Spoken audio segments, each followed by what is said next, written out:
आप सभी लोगों का new education hub teach Kapil sir YouTube channel में स्वागत है। आज हम लोग पढ़ेंगे क्लास ट्वेल्थ के चैप्टर 3 रासायनिक बलगतिकी। रासायनिक बलगतिकी क्या होती है, इसको हम लोग विस्तार से समझते हैं। कहा जा रहा है कि इसके पहले के चैप्टर 1 और चैप्टर 2 को वन शॉर्ट वीडियो के थ्रू आपको प्रोवाइड किया गया है। इससे संबंधित जितने भी इम्पोर्टेंट फैक्ट थे सभी को इसमें कवर किया गया है। मेरा टारगेट है कि आप लोगों का कोई भी क्वेश्चन प्रत्येक चैप्टर से बाहर न जाए, तो इसलिए आप लोग क्लास को देखते रहिए। क्लास अच्छी लगती है तो आप लोग उसके ऊपर प्रतिक्रिया भी दिया करिए कि क्लास कैसी लग रही है। कमेंट बॉक्स में इसको आप लोग ज़रूर बताइएगा, क्योंकि आप लोगों का हौसला और हमारा एक आप लोगों को जो कंटेंट दिया जा रहा है वो किस प्रकार से रहता है, आप लोग उसको कमेंट बॉक्स में ज़रूर बताइएगा। तो हम लोग चलते हैं रासायनिक बलगतिकी। क्या है चैप्टर 3, रासायनिक बलगतिकी क्या होती है या आखिरकार इसकी आवश्यकता क्यों हुई। तो कहा जा रहा है कि रासायनिक बलगतिकी से क्या हो जाता है कि हमें यह समझने में सहायता करती है कि अभिक्रिया कैसी होती है। कहा जा रहा है कि रासायनिक बलगतिकी से पता चलता है कि कोई भी जो रासायनिक अभिक्रिया होती है, या कहा जाता है कि जो अभिक्रिया होती है, क्या होती है, जो अभिक्रिया होती है, अभिक्रिया कैसी है इससे पता चलता है, रासायनिक बलगतिकी के अनुसार पता चलता है। तो आगे हम लोग देखते हैं कि रासायनिक बलगतिकी क्या होती है। देखिए क्या अभिक्रिया क्या होती है। देखिए देखिए कहा जा रहा है कि जो रासायनिक बलगतिकी है, बलगतिकी आपके देखिए काइनेटिक शब्द से, क्या बोला गया है, काइनेटिक शब्द से मिलकर बना होता है। तो कहा जा रहा है कि जो काइनेटिक होता है इसका मान होता है बलगतिकी। यह कहा जाता है काइनेटिक शब्द की व्युत्पत्ति ग्रीक भाषा के काइनेसिस से हुई। कहा जाता है कि ग्रीक भाषा के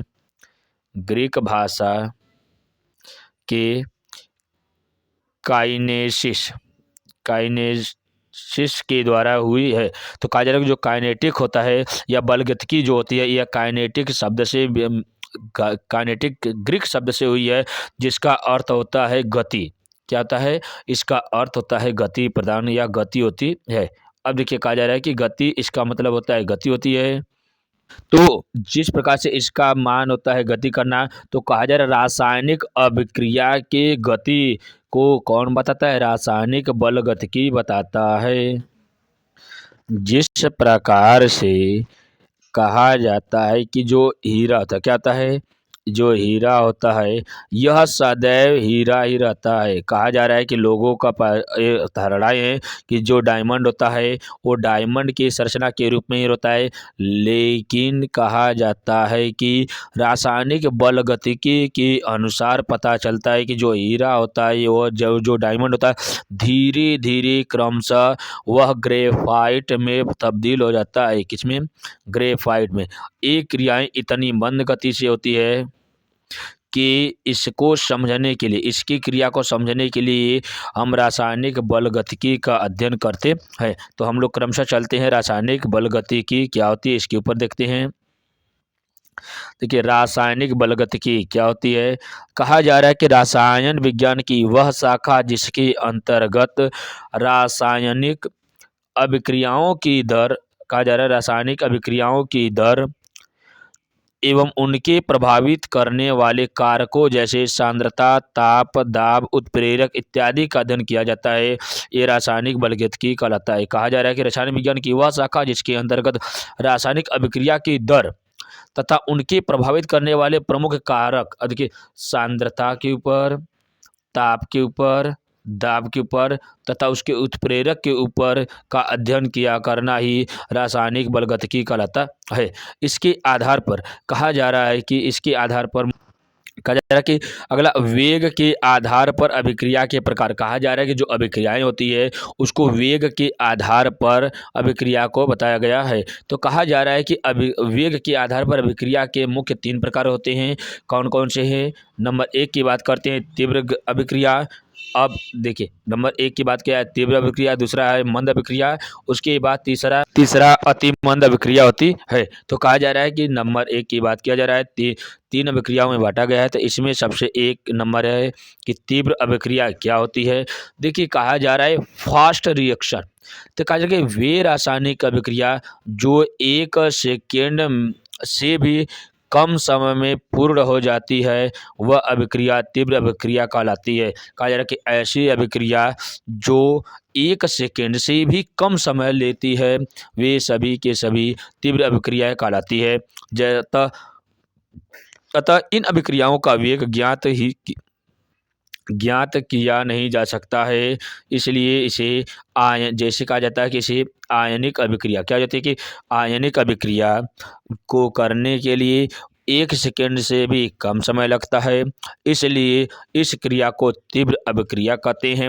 अब इसके एग्जाम्पल कौन कौन से आयनिक अभिक्रिया कहा जा रहा है। देखिए आयनिक अभिक्रिया में क्या होता है, देखिए आयनिक अभिक्रिया, सहसंयोजी अभिक्रिया, उप सहसंयोजी अभिक्रिया के ऊपर आपके प्लेलिस्ट में वीडियो अपलोड किया गया है, जाकर वहां से देख सकते हैं कि अभिक्रियाएं कितने प्रकार की होती है, अभिक्रिया क्या होती है और बल या बंध किस प्रकार से बनते हैं, सभी के ऊपर वीडियो अपलोड किया गया, जाकर वहां से देख सकते हैं। और सबसे मजबूत बंध कौन सा होता है, इसको आप लोग कमेंट बॉक्स में जरूर बताइएगा।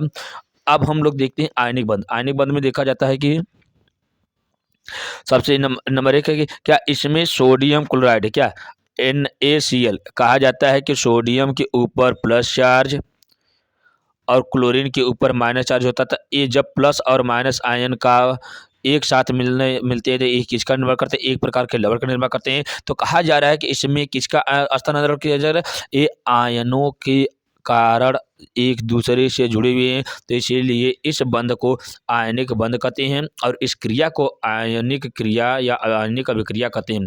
यहाँ पर NaCl हो गया, ये सिल्वर नाइट्रेट के साथ अभिक्रिया करते हैं तो सोडियम नाइट्रेट का निर्माण करते हैं। अब इसमें से क्या किया जाता है, क्लोरीन जो सिल्वर के साथ अभिक्रिया कर कर ये क्या कहते हैं, इस क्रिया को क्या कर देते हैं, सफ़ेद कर देते हैं। इस क्रिया को करने के लिए 1 सेकेंड से भी कम समय लगता है, क्योंकि सोडियम अधिक क्रियाशील तत्व है, अधिक क्रियाशील तत्व और क्या इसके साथ सिल्वर जो होता है ये बहुत ही चांदी जो है ये बहुत ही कम कम क्रियाशील तत्व है। तो अधिक क्रियाशील तत्व कम क्रियाशील तत्व को इतना अधिक से उसको विस्थापित कर देता है, तो जिस क्रिया को करने के लिए बहुत ही कम समय लगता है, इस क्रिया को तीव्र अभिक्रिया कहते हैं। अगर आप लोग अधिक क्रियाशील तत्व क्या है, कम क्रियाशील तत्व क्या है, विस्थापन की अभिक्रिया क्या होती है, विद्युत विस्थापन की अभिक्रिया क्या होती है, इसके ऊपर वीडियो नहीं देखे थे, इसके संबंधित वीडियो आपके प्लेलिस्ट में अपलोड किया गया है, जाकर वहां से देखकर अपने ज्ञान को और आगे विकसित कर सकते हैं। आगे देखिए कहा जा रहा है कि अति मंद अभिक्रिया। अति मंद अभिक्रिया क्या होती है, इसको हम लोग थोड़ा सा देखते हैं। देखिए क्या ये बहुत ही तीव्र अभिक्रिया थी, ये अति मंद मतलब क्या थोड़े से वेरी स्लो कहा जाता है कि ऐसी रासायनिक अभिक्रिया जिनमें कुछ महीनों व वर्षों से भी कम समय लगते हैं, अभिक्रिया के प्रारंभ होने की जानकारी भी नहीं मिलती है, या अर्थात कह सकते हैं कि कोई परिवर्तन दिखाई नहीं देता है, यह क्रिया अति मंदन अभिक्रिया कहलाती है। कहा जा रहा है कि इस क्रिया को करने में सालों लग सकते हैं या महीनों लग सकते हैं और एक क्रिया बहुत ही मंद गति से चलती है, इस क्रिया को अति मंदक अभिक्रिया कहते हैं। इनका वेग भी ज्ञात नहीं किया जा सकता है। कहा जाता है कि इस क्रिया का वेग भी ज्ञात करना पॉसिबल नहीं होता है। ये क्रिया कहलाती है, जैसे एग्जाम्पल में समझते हैं तो लोहे पर जंग लगना। कहा जा रहा है कि लोहे पर जंग लगना, ये क्रियाएं कहा जाता है कि लोहा जो होता है ये आयरन क्या है, आयरन ऑक्सीजन से क्रिया कर कर अपने आप को संचारित करने लगता है, तो किसके कारण आयरन ऑक्साइड का निर्माण करता है। तो ये आयरन जो ऑक्साइड होता है ये क्या कहता है, लोहे पर जंग लग जाता है। लोहे पर जंग लगने से लोहे का भार बढ़ता है या घटता है या स्थिर रहता है। तो आप लोग इसको कमेंट बॉक्स में जरूर बताइएगा कि लोहे का वजन बढ़ता या घटता या अपरिवर्तित रहता है।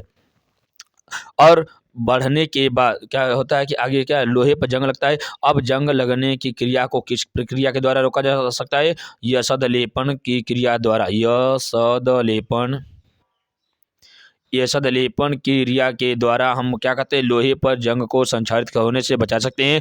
ये सदलेपन में किसका इस्तेमाल किया जाता है, जिंक का इस्तेमाल किया जाता है। अब कहा जाता है या जस्ता का लेप लगाया जाता है, किसका, जस्ता का लेप लगाया जाता है। अब कहा जाता है कि ये क्रियाएं क्या होती है, अति मंदन अभिक्रिया कहलाती है। आगे हम लोग देखते हैं कि मंदन अभिक्रिया क्या होती है। आगे देखिए क्या मंदन अभिक्रिया या मंद अभिक्रिया क्या होती है, देखो हम लोग विस्तार समझते हैं। या कहा जा सकते हैं ए स्लो रिएक्शन, ऐसी रासायनिक अभिक्रिया जो कुछ मिनटों या घंटों में पूर्ण हो जाती है, मंद अभिक्रिया कहलाती है। इनका वेग ज्ञात किया जा सकता है। कहा जा रहा है देखिए, तीव्र अभिक्रिया व मंद अभिक्रिया का वेग ज्ञात किया जा सकता है, लेकिन अति मंदन अभिक्रिया का वेग ज्ञात नहीं किया जा सकता है। अब कहा जा रहा है कि अब मंदन अभिक्रिया के वेग को ज्ञात किया जा सकता है। तो इसके एग्जाम्पल की बात करते हैं, ये आणविक अभिक्रिया, जब अणुओं के मध्य क्या जाता है, तत्वों यौगिकों के अणुओं के मध्य जब अभिक्रिया होती है तो इसे आणविक अभिक्रिया कहा जाता है। ये अभिक्रिया बहुत ही मंद अभिक्रिया होती है, लेकिन इसमें कहा जाता है ये कुछ ही घंटों में पूर्ण रूप से अभिक्रिया कर जाता है, इसलिए एक क्रिया मंदन अभिक्रिया कहलाती है। जैसे यहाँ पर देखा जाता है कि हाइड्रोजन के दो अणु, देखिए हाइड्रोजन के H2O2 हाइड्रोजन के दो अणु आपस में रिएक्शन कर जल का निर्माण करते हैं प्लस ऑक्सीजन का निर्माण करते हैं। तो ये क्रियाएं कहा जाता है कि बहुत ही कहा जाता है कि कुछ ही घंटों में पूर्ण होती है, और इसमें इसके वेग को ज्ञात किया जा सकता है। आगे हम लोग देखते हैं कि इस अध्ययन में कहा जाता है कि इस अध्ययन में पूर्ण रूप से मंद अभिक्रिया का ही अध्ययन किया जाएगा। कहा जा रहा है कि इस अभिक्रिया में जो हम पढ़ रहे हैं रासायनिक बल गतिकी का, इसमें हम लोग पढ़ेंगे कि पूर्ण रूप से मंद अभिक्रिया का ही अध्ययन किया जाएगा। तो आगे हम लोग देखते हैं, आगे देखिए क्या है कि आयनिक बंध का कुछ एग्जाम्पल यहाँ पर अलग से दिया गया है, जो आपके एग्जाम पॉइंट ऑफ व्यू से इम्पोर्टेंट है, क्योंकि आपके कभी कभी एग्जाम में आता है कि दो इसको एग्जाम्पल के थ्रू दर्शाइए या इसको समझाइए। तो आप लोग ये समझ लीजिए कि इसको एक HCl या सोडियम क्लोराइड है, सोडियम हाइड्रोक्साइड के साथ अभिक्रिया करता है, तो सोडियम क्लोराइड प्लस जल का निर्माण करता है। ये क्रियाएं आयनिक अभिक्रिया कहलाती है। यहाँ पर सोडियम क्लोराइड प्लस AgNO3 इसको आपको बता दिया गया, तो मतलब दो एग्जाम्पल इसके हो गए।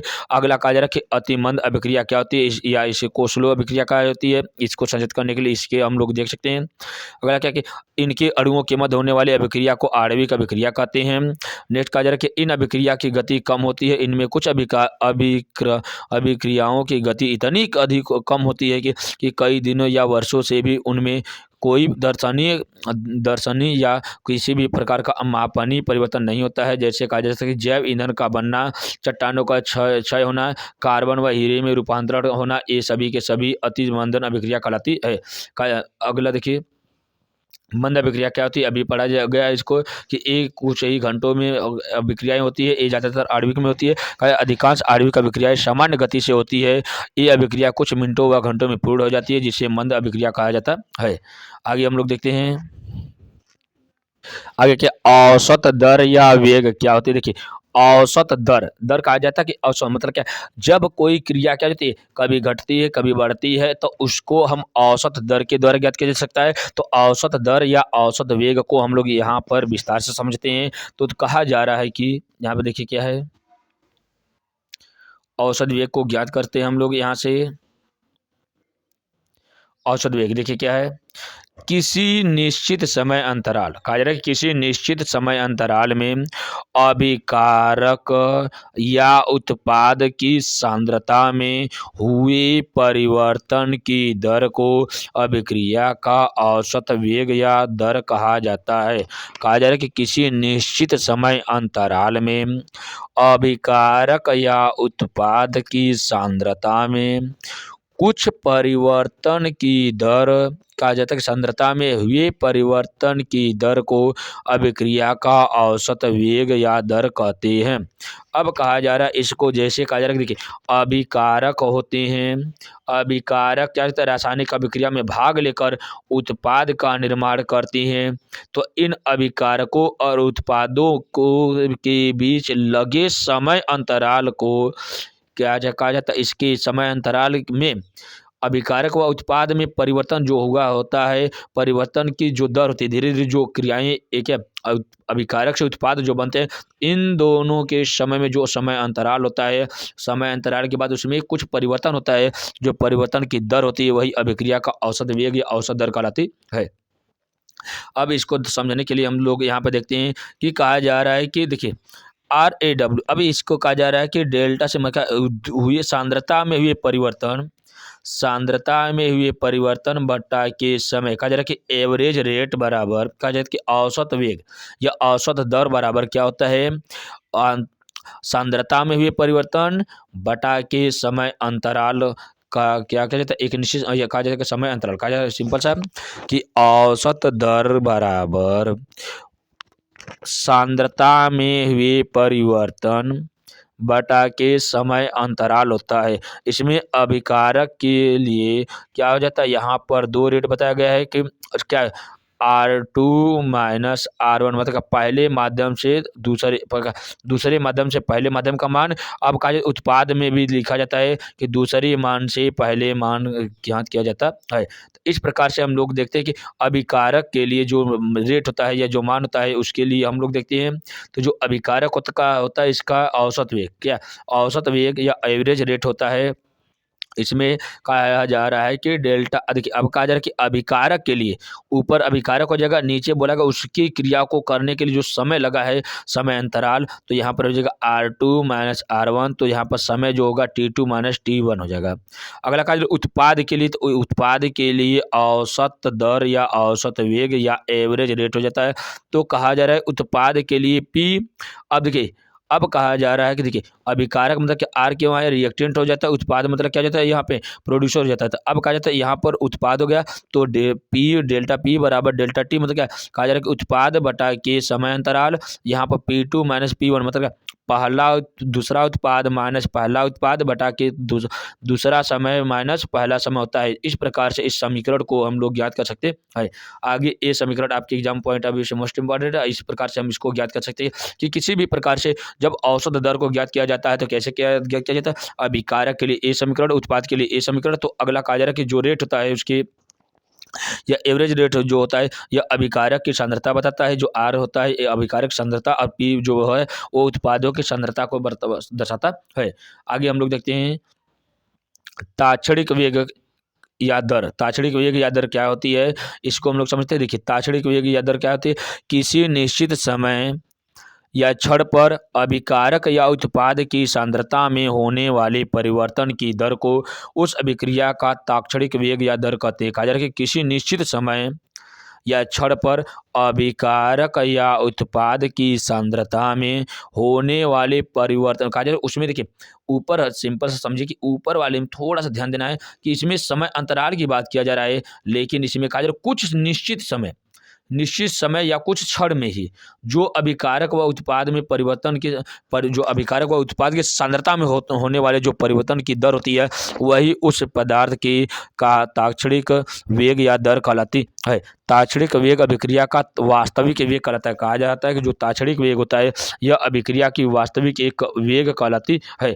तो यहाँ पर लिखा जा रहा है कि ताक्षणिक वेग जो होता है A delta C upon delta T. C क्या है अभी आपको ऊपर बताया गया कि डेल्टा सी आपका बताया जा रहा है कि सांद्रता में हुए परिवर्तन बटा के समय अंतराल हो जाता है। यहाँ पर क्या हो जाएगा आप ताक्षणिक वेग बराबर हुए और आंतरिक परिवर्तन ये परिवर्तन हो गया, यहाँ पर लगा समय अंतराल हो गया। तो कहा जा रहा है कि ताक्षणिक वेग बराबर उसमें परिवर्तन बटा के समय अंतराल हो गया। इस प्रकार से हम लोग ताक्षणिक वेग या दर को ज्ञात करते हैं। आगे देखा जा रहा है कि किस प्रकार से क्रियाएं संपन्न होती है, इसको हम लोग धीरे धीरे क्रम से समझते हैं। तो देखिए अभिकारक के लिए अलग मान हो गया, अभिकारक के लिए मान हो गया और उत्पाद के लिए मान हो गया। तो उसमें बोला कि ताक्षणिक वेग जो होता है यह रेट के ऊपर निर्भर करता है। अभिकारक के लिए था और यहाँ पे उसके समय अंतराल था, यहाँ पर उत्पाद के लिए हो जाएगा तो यहाँ पर समय अंतराल हो जाएगा।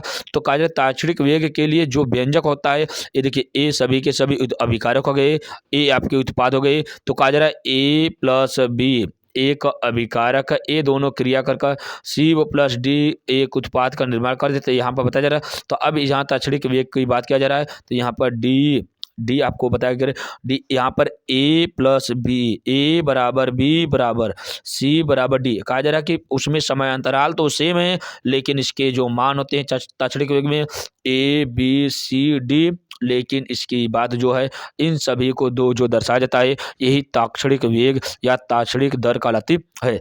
आगे देखा जा रहा है कि इसमें पहले माध्यम में देखिए कहा जा रहा है कि ए प्लस बी, कहा जा रहा है N1 ए प्लस N2 बी, ये दोनों मिलकर MC, देखिए ये क्या है, M1 C plus M2 D का निर्माण करते हैं। अब कहा जा रहा है कि जो इसमें ताक्षणिक वेग होता है, इसकी फार्मूला की बात करते हैं। देखिए फार्मूला बहुत ही ईजी है, बस इसको कन्फ्यूजन नहीं लेना है। आपकी ये जो समीकरण को दर्शाया जा रहा है ये किस प्रकार से है, तो कहा जा रहा है 1-1/N1, जो ए को दर्शा रहा है, यहाँ पर बी को दर्शा रहा है, अब यहाँ का सी को दर्शा रहा है, यहाँ का डी को दर्शाया जा रहा है। तो कहा जा रहा है कि इसमें अभिकारक ए और बी और अभिकार उत्पाद सी व डी, इन तीन चारों मानों को इसमें दर्शाया जाता है। इस प्रकार से ताक्षणिक वेग या दर को ज्ञात किया जाता है। आगे हम लोग देखते हैं कि अभिक्रिया के वेग को प्रभावित करने वाले कारक, कहा जा रहा है कि अभिक्रिया की जो वेग होती है इसको प्रभावित करने वाले मुख्य कारक कौन कौन से होते हैं, तो इसके ऊपर हम लोग ध्यान देते हैं। तो नंबर 1 है अभिकारकों की सांद्रता। अभिकारकों की सांद्रता कहते हैं, यदि किसी रासायनिक अभिक्रिया में अभिकारकों की सांद्रता बढ़ाई जाती है तो कणों की संख्या के बढ़ने के कारण, कहा जा रहा है कि यदि किसी रासायनिक अभिक्रिया में अभिकारकों की सांद्रता बढ़ाई जाती है तो कणों की संख्या के बढ़ने के कारण टक्करों की संख्या बढ़ जाती है। कहा जा रहा है कि जो अभिकारकों की सांद्रता होती है उसमें कहा जा रहा है कि रासायनिक अभिक्रिया में अभिकारकों की सांद्रता जब बढ़ाई जाती है तो उसमें कणों की संख्या बढ़ जाती है। जब कणों की संख्या बढ़ जाती है तो उनके बीच में टक्कर भी बढ़ जाती है। जैसे संख्या बढ़ती है तो उनके टक्कर भी बढ़ जाता है, तो जिसके कारण अभिक्रिया का वेग भी बढ़ जाता है। सिंपल सा है, अभिक्रिया की सांद्रता बढ़ती है, देखिए सांद्रता बढ़ी, उसके कणों की संख्या बढ़ी तो उसमें कहा जा रहा है कि टक्करों की संख्या बढ़ी। जब टक्करों की संख्या बढ़ती है तो अभिक्रिया की दर भी बढ़ी। तो इस अभिक्रिया में अभिकारकों में सिंपल सब कुछ बढ़ रहा है। क्या बोला जा रहा है, सांद्रता बढ़ रही है, संख्या बढ़ रही है तो टक्कर बढ़ेगी तो उसकी सांद्रता भी बढ़ जाती है। एक किसकी बात किया जा रहा है, अभिकारकों की। आगे हम लोग देखते हैं ताप का प्रभाव क्या है। ताप के प्रभाव के ऊपर हम लोग चलते हैं। तो ताप का प्रभाव किस प्रकार से दर्शाया जाता है, यहाँ देखिए ताप बढ़ने पर अभिकारक अणुओं की गतिज ऊर्जा बढ़ जाती है। कहा जा रहा है कि यहाँ देखिए ऊपर पढ़ा जाए कि कणों की संख्या अधिक हो जाएगी। जब कणों की संख्या अधिक हो जाएगी तो वहां पर ताप बढ़ाया जाता है, तो इनके कणों के बीच गतिज ऊर्जा अधिक बढ़ जाती है। तो कहा जा रहा है कि ताप बढ़ाने पर अभिकारक अणुओं की गतिज ऊर्जा बढ़ जाती है। आगे देखिए मुख्य रूप से इसके कौन कौन से अभी कारक है, यहाँ पर हम लोग ध्यान देते हैं। अब कहा जा रहा है कि जिसके कारण उनके बीच होने वाले टक्करों की संख्या भी बढ़ जाती है। देखिए गतिज ऊर्जा जब बढ़ती है तो उनके कणों के बीच में टक्कर भी बढ़ जाती है। अर्थात हम कह सकते हैं कि प्रभावी टक्करी अधिक हो जाती है, अतः उत्पाद अधिक बनता है। कहा जा रहा है कि जब टक्कर की संख्या बढ़ जाती है उसमें गतिज ऊर्जा बढ़ जाती है, तो गतिज ऊर्जा बढ़ने के कारण कहा जा रहा है कि जो उत्पाद होती है उत्पाद भी अधिक बनता है, अतः अभिक्रिया का वेग भी बढ़ जाता है। कहा जा रहा है कि जो अभिक्रिया का वेग होता है ये भी बढ़ जाता है, चाहे अभिकारक हो चाहे उत्पाद, दोनों कंडीशन में अभिक्रिया की जो दर है वो बढ़ रही है। अब कहा जा रहा है अगला पॉइंट कि 10 डिग्री सेल्सियस का तापमान बढ़ाने पर अभिक्रिया का वेग 2 गुना बढ़ जाता है। कहा जा रहा है कि जैसे ही तापमान 10 डिग्री सेल्सियस बढ़ा दिया जाता है, कहा जाए कि रूम टेम्परेचर से या जिस ताप पर अभिकारक व उत्पाद की क्रियाएं होती है उससे अगर 10 डिग्री सेल्सियस ताप बढ़ाने पर अभिक्रिया का जो वेग होता है वह 2 गुना बढ़ जाता है। आगे कहा जा रहा है कि उत्प्रेरक का प्रभाव क्या होता है, इसके ऊपर हम लोग देखते हैं।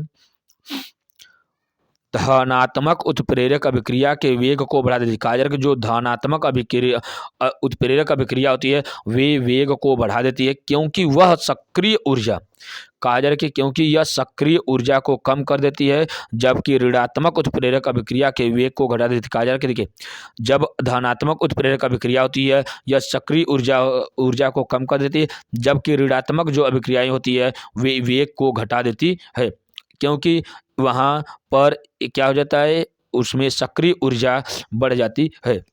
अब देखिए कहा जा रहा है कि जब दाब का प्रभाव, नेक्स्ट क्या है, दाब का प्रभाव किस प्रकार से भूमिका निभाता है, इसमें ध्यान से देखिए।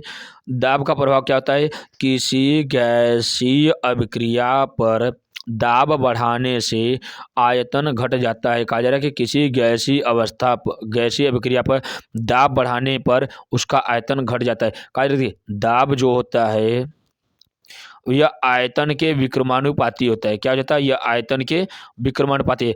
दाब बढ़ता है तो आयतन घट जाता है, जब दाब घटता है तो आयतन बढ़ जाता है। तो एक दूसरे के ये विक्रमानुपाती होते हैं। तो कहा जा रहा है कि किसी गैसीय अभिक्रिया पर दाब बढ़ाने से आयतन घट जाता है। अगला पॉइंट है कि जिसके कारण अभिक्रिया की दर, कहा जा रहा है जिसके कारण अभिक्रिया की दर जो होती है या अणुओं की सांद्रता ये भी क्या हो जाती है? बढ़ जाती है।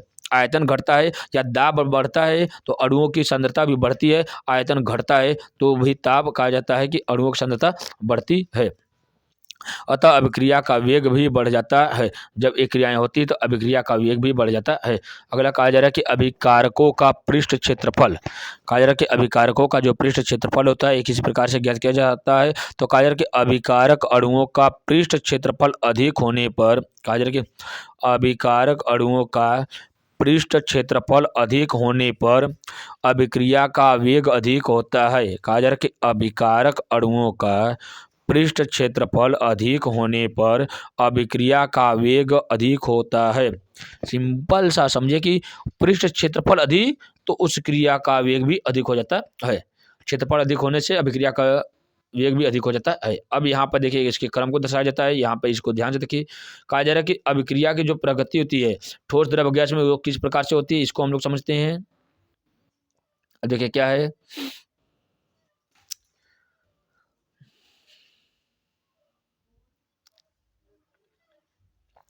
गैसीय अभिक्रिया का वेग अधिक होता है। उसके बाद द्रव का अभिक्रिया का वेग होता है। उसके बाद ठोस का अभिक्रिया का वेग होता है। तो सबसे अधिक गैसीय का अभिक्रिया की दर होती है, उसके बाद द्रव की होती है, सबसे कम किसकी होती है? ठोस की होती है। तो कहा जा रहा है इस क्रम के आधार पर गैस की, द्रव की तथा ठोस की होती है। तो ठोस की अभिक्रिया की प्रकृति प्रभाव अधिक होती है। अगला कहा जा रहा है कि माध्यम की प्रकृति, उसमें माध्यम की प्रकृति किस प्रकार से होती है इसके ऊपर हम लोग देखते हैं कि माध्यम की प्रकृति के आधार पर देखा जाता है। तो माध्यम की प्रकृति कैसे होती है? तो कहा जा रहा है कि आयनिक अभिक्रिया या ध्रुवीय अभिक्रिया, कहा जा रहा है कि आयनिक अभिक्रिया या ध्रुवीय अभिक्रिया की अभिक्रिया का वेग ध्रुवीय विलयन से अधिक होता है, जबकि अध्रुवीय विलयन से कम होता है। ध्रुवीय विलयन या आयनिक अभिक्रिया क्या होती है, इसके संबंधी वीडियो देखने के लिए आप लोग चैनल को लाइक करिए, सब्सक्राइब करिए तथा अपने दोस्तों को शेयर करिए। इससे संबंधित वीडियो आपके प्लेलिस्ट में अपलोड किया गया है, जाकर वहां से देख सकते हैं। अगला कहा जा रहा है कि विकिरण का प्रभाव क्या होता है। तो देखिए विकिरण सदैव गैस माध्यम में क्या स्थानांतरित होता है। तो कहा जा रहा है कि विकिरण का प्रभाव किस प्रकार से कार्य करता है। तो कहा जा रहा है कुछ अभिक्रियाओं का वेग विकिरण के प्रभाव से बढ़ जाता है। कहा जा रहा है कि कुछ अभिक्रिया ऐसी होती है जिसका वेग विकिरण के प्रभाव से बढ़ जाता है। जैसे यहाँ पर बोला जा रहा है कि हाइड्रोजन है, क्लोरीन है। देखिए ये दोनों गैसीय अवस्था में है तो ये दोनों मिलकर किसका निर्माण करते हैं? हाइड्रोक्लोरिक अम्ल का निर्माण करते हैं। ये देखिए ए भी गैस है, ए भी गैस, ए भी गैस है। तो जो विकिरण की क्रियाएं होती है यह सदैव गैसों में होती है। अगला कहा जा रहा है कि अभिक्रिया का वेग नियम, कहा जा रहा है कि अभिक्रिया का वेग नियम क्या होता है, या तो कह सकते हैं कि रेट लॉ ऑफ रिएक्शन क्या होता है, इसके ऊपर हम देखते हैं। अभिक्रिया के वेग, कहा जा रहा है कि अभिक्रिया के वेग और अभिकारकों की सांद्रता में संबंध, कहा जा रहा है कि अभिक्रिया के वेग और अभिकारकों की सांद्रता में संबंध स्थापित करने वाली समीकरण अभिक्रिया की वेग समीकरण या वेग नियम कहलाती है। अभिक्रिया के वेग और अभिकारकों की सांद्रता में संबंध स्थापित करने वाली समीकरण अभिक्रिया की वेग समीकरण या वेग नियम कहलाती है। इसे वेग नियम समीकरण भी कहते हैं। जैसे कहा जा रहा है कि अभिक्रिया के वेग और अभिकारकों की सांद्रता से जो संबंध स्थापित करता है वही क्रिया समीकरण या अभिक्रिया की वेग समीकरण या अभिक्रिया का वेग नियमन कहलाती है। इसे वेग नियमन समीकरण भी कहा जाता है। जैसे कहा जा रहा है कि अभिक्रिया यहाँ पर ए और बी, कहा जा रहा है कि ए और बी आपस में रिएक्शन करते हैं तो ए कहा जा रहा है अभिक्रिया एक होती है, ए उत्पाद होती है। तो कहा जा रहा है कि ये जो वेग जो दर होती है उसकी जो वेग होता है इसके अभिकारक व उत्पाद के समानुपाती होती है, तो समानुपाती के इसके वो रेट को देखा जाता है, तो रेट के अनुसार देखा जाता था। इसमें ए और बी जो होते हैं एक दूसरे के समानुपाती हैं, तो यहाँ पर बोला जा रहा है इस समानुपाती चिन्ह को हटाने के लिए एक के को कांस्टेंट रखा जाता है या वेग स्थिरांक होता है। तो अगला रेट आर बराबर क्या जगह के ब्रैकेट में ए प्लस यहाँ पर एक्स उसका मान हो सकता है उत्पाद का, अभिकारक हो गया, और उसके बाद बोला गया बी इसके उत्पादों के, तो ए इसकी मात्रा हो जाएगी। तो आर बराबर के ए इंटू बी होता है। अब के है क्या है, वेग स्थिरांक कहलाता है। आगे देखिए जा रहा है क्या है, वेग बराबर वेग स्थिरांक, कहा जा रहा है कि वेग बराबर वेग स्थिरांक इंटू अभिकारक की सांद्रता होती है। कहा जा रहा है कि जो अभिकारक होती है इसकी सांद्रता होती है। अब कहा जा रहा है इसमें कि जो अभिकारक होता है यहाँ पे उसकी को बताया जा रहा है कि जो वेग होता है या वेग स्थिरांक के इंटू अभिकारक की सांद्रता होती है। इसमें कहा जा रहा है कि जो एन होता है एन बराबर अभिकारकों की कोटि होती है। कहा जा रहा है कि अभिकारकों की कोटि कितनी होती है, ए एन को दर्शाता है। आगे हम लोग देखते हैं कि आगे देखिए क्या है, वेग स्थिरांक या विशिष्ट अभिक्रिया वेग क्या होती है, वेग स्थिरांक क्या होती है या विशिष्ट अभिक्रिया का वेग क्या होता है।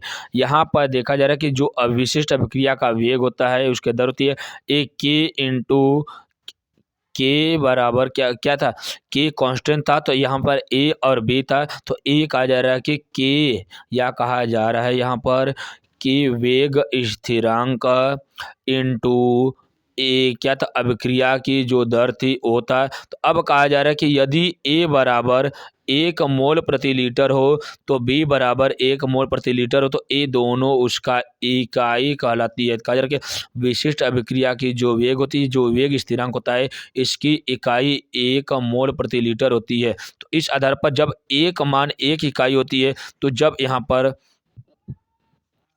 के इंटू कहा जा रहा है कि वे जो अभिकारक होते हैं इसकी इकाई को एक एक माना जाता है, तो लास्ट में क्या प्राप्त होगा, उसकी रेट जो वेग स्थिरांक होता है ए एक दूसरे के कांस्टेंट होता है। तो कहा जा रहा है कि जो विशिष्ट अभिक्रिया का वेग होता है यह सदैव वेग स्थिरांक के बराबर होता है। आगे हम लोग देखते हैं, किसी अभिक्रिया का वेग स्थिरांक उस समय अभिक्रिया के वेग के बराबर होता है जब जब प्रत्येक अभिकारक की सांद्रता इकाई हो जाती है। कहा जा रहा है कि देखिए सिंपल सा है कि किसी अभिक्रिया का वेग स्थिरांक उस समय अभिक्रिया के वेग के बराबर होती है जब प्रत्येक अभिकारक की सांद्रता इकाई हो जाती है। इकाई हो जाएगी तो उसका मान 1 हो जाएगा, 1 होने से इन दोनों का मान बराबर हो जाता है। आगे हम लोग देखते हैं कि यदि अभिक्रिया में से एक से अधिक अभिकारक तो प्रत्येक अभिक्रिया की सांद्रता इकाई होनी चाहिए। कहा जा रहा है कि यदि अभिक्रिया में एक से अधिक अभिकारक हो तो प्रत्येक अभिकारक की सांद्रता इकाई होती है। इस प्रकार से आगे कहा जा रहा है कि प्रत्येक इकाई होती है। अगला कार्य कि के का मान एक कहा जा रहा है कि मोल प्रति लीटर या सेकेंड होता है।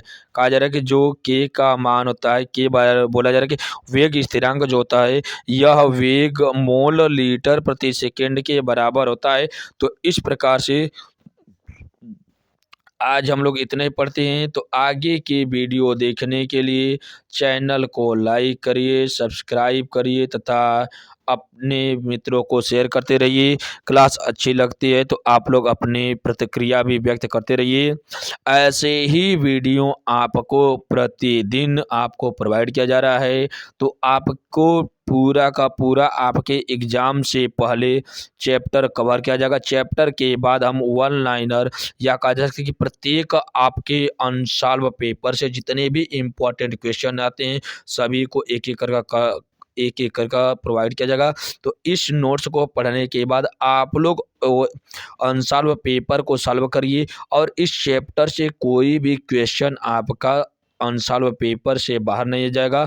अगर आप लोग अनसॉल्व पेपर को करते हैं तो आपका उससे बाहर आपके बोर्ड के एग्जाम में कोई भी क्वेश्चन नहीं जाएगा, जिससे आपकी तैयारी और बेहतर से बेहतर होती जाएगी। ऐसे ही वीडियो देखने के लिए चैनल को लाइक करिए, सब्सक्राइब करिए तथा अपने मित्रों को शेयर करिए। धन्यवाद। कल मिलते हैं नए वीडियो, नए जोश, नए जुनून, नए उमंग, नए चैप्टर, नए पाठ, नए नए उमंग के साथ। Tata bye bye, take care.